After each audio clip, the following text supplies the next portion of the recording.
Welcome. শিক্ষকদের জন্য একটা কিন্তু খুবই সুখবর আমাদের শিক্ষামন্ত্রী দিয়েছেন। মাননীয় মুখ্যমন্ত্রী তার সাথে আলোচনা করেছে। তো এই পুজোর আগে সরকারি কর্মীদের জন্য কী সুখবর মাননীয় মুখ্যমন্ত্রী জানিয়েছেন সেই বিষয়ে আলোচনা আজকে।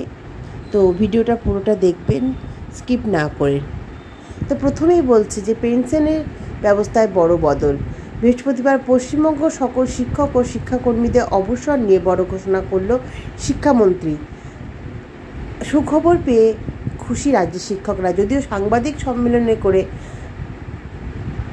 ব্রাত্য বসু জানান যে 60 বছর পার হওয়া যে সমস্ত শিক্ষক টানা 10 বছর কাজ করার অভিজ্ঞতা না থাকার জন্য পেনশন থেকে বঞ্চিত হচ্ছেন, এবার তাদের পেনশনের জন্য আর ছোটাছুটি করতে হবে না।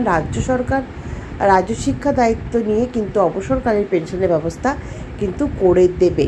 ঠিক আছে, আর কি বলছে?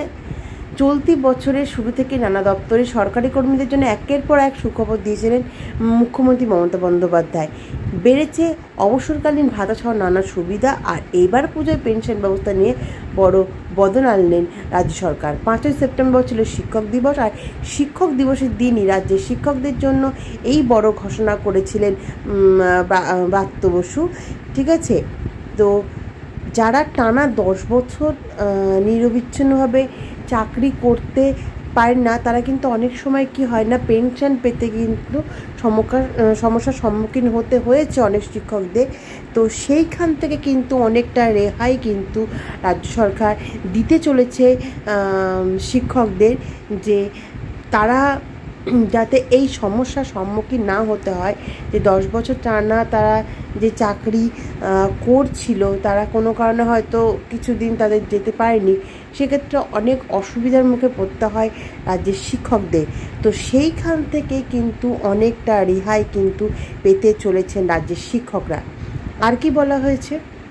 প্রসঙ্গত দীর্ঘদিন ধরে পেনশনের ক্ষেত্রে শিক্ষা দপ্তরের নিজস্ব বিধি রয়েছে। সেখানে বলা হয়েছে 10 বছর নিরবিচ্ছিন্ন চাকরির কথা, তবে 9 বছর 6 মাস নিরবিচ্ছিন্ন চাকরি করলেই বাকি সময়টা মার্জনা করার কথা বলা রয়েছে। যদিও দেখা যায় সেই বিষয়ে শিক্ষকদের কোনো চাকরি পোহাতে হয়, এই সমস্যা দূর করতে এই বড় পদক্ষেপ। শিক্ষামন্ত্রী জানিয়েছেন ন্যূনতম 10 বছর চাকরি করলে তবে পেনশন পাওয়া যায়। যদি শিক্ষক 9 বছর 6 মাস চাকরি করে, তাকে পেনশন দেওয়ার ক্ষমতা কিন্তু শিক্ষা দপ্তরে আছে। এতদিন সেই ক্ষমতা প্রয়োগ করা না হলেও এবার কিন্তু এই 9 বছর 6 মাসের চাকরি বাকি কয়েক মাসের জন্য শিক্ষা দপ্তর বিষয়টি খতিয়ে দেখবে এবং উপযুক্ত পদক্ষেপ করবে। তাহলে শিক্ষা দপ্তরে বলে একটা বিধি আছে যে 10 বছর টানা কেউ যদি চাকরি করে, সেক্ষেত্রে কিন্তু পেনশন চালু হয়। তা আরও বলা আছে 9 বছর 6 মাসের কথা কিন্তু বলা রয়েছে, কিন্তু সেটা কিন্তু তখনও অবধি লাগু করা হয়নি। কিন্তু এবার থেকে শিক্ষকদের যে 9 বছর 6 মাসে করেই কিন্তু তারা পেনশন পাবে। সেক্ষেত্রে কোনো সমস্যা আছে কি না, কোন সমস্যার জন্য এই 4টি মাস করতে পারেনি, অবশ্যই তারা খতিয়ে দেখবে এবং উপযুক্ত পদক্ষেপও নেবে। তাহলে এখান থেকে একটা বড় একটা সুযোগ কিন্তু রাজ্যের শিক্ষকরা পেতে চলেছেন, শিক্ষক শিক্ষিকারা পেতে চলেছেন। যে অনেক সময় হয় কি, যে কোনো কারণের জন্য অনেক শিক্ষক টানাভাবে যে করতে পারেন না, ফলে পেনশনের ক্ষেত্রে কিন্তু অনেক সমস্যা হয়। কিন্তু এখান থেকে সত্যি অনেকটা রেহাই পেয়েছে রাজ্য শিক্ষক শিক্ষিকারা। তারা কিন্তু এই 9 বছর 6 মাসের যে শিক্ষা দপ্তরের কথাটা বলা হয়েছে যে এরপর থেকে পেনশন চালু করা হবে, সেক্ষেত্রে কিন্তু তারা অনেকটাই রিলিফ পেয়েছেন। ঠিক আছে, তো অবশ্যই একটা বড় খবরই। আর কি বলা হয়েছে দেখা যাক। আর বলা হয়েছে এতদিন এই সমস্যার জন্য অনেকে আদালতে দ্বারস্থ হতে হয়, আদালতের দরজায় গিয়ে কড়া নাড়তে হতো পেনশনের দাবি নিয়ে। তবে এবার থেকে আর হবে না। এক্ষেত্রে 10 বছর থেকে 5-6 মাস কম অভিজ্ঞতা থাকার জন্য কারণে যারা পেনশন পাচ্ছিলেন না তাদের পেনশন ব্যবস্থা করে দেবে শিক্ষা দপ্তর। তাহলে দেখুন, এটা আরও ভালো খবর যে অনেক সময় কী হয় না, আদালতে গিয়ে অনেকজন শিক্ষক শিক্ষিকারা কিন্তু আদালতে দ্বারস্থ হয়েছে। তাদের এই মানে অভিজ্ঞতা, 10 বছর অভিজ্ঞতার কথা না থাকার জন্য পেনশন কিন্তু পাচ্ছিলেন না, ফলে কিন্তু নাজেহাল হতে হয়েছিল তাদেরকে।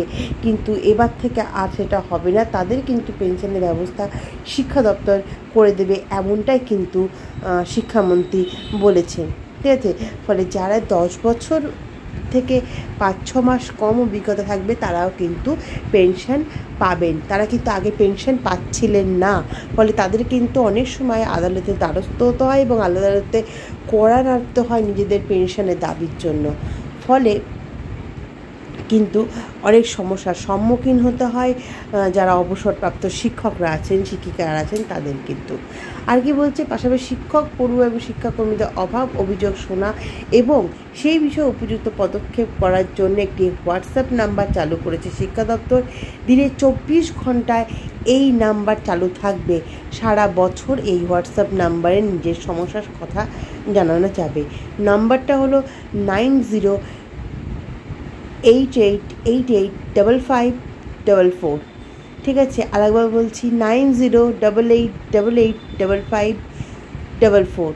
ঠিক আছে, এই নাম্বারে তোমরা কিন্তু অভিযোগ করতে পারো। শিক্ষক, পড়ুয়া এবং শিক্ষাকর্মীর অভাব অভিযোগ শোনার জন্য কিন্তু রাজ্য সরকার এই হোয়াটসঅ্যাপ নাম্বারটা দিয়েছে। এটা 24 ঘন্টায় চালু থাকবে। তো তোমাদের যাদের অভাব অভিযোগ থাকবে তারা কিন্তু এটাতে অ্যাপ্লাই করতে পারবে এবং মেসেজ করতে পারবে। তো চলো, আজকের মতন এইটুকুনি, দেখা হচ্ছে একটা নেক্সট ভিডিওতে। ততক্ষণ যারা অবসরপ্রাপ্ত শিক্ষাকর্মী আছে তাদের একটা বড় খবর দেওয়া হলো। তো ভিডিওটা ভালো লাগলে অবশ্যই লাইক, শেয়ার এবং কমেন্ট করবে, আর আমাদের চ্যানেলটিকে সাবস্ক্রাইব করতে একদম ভুলবেন না।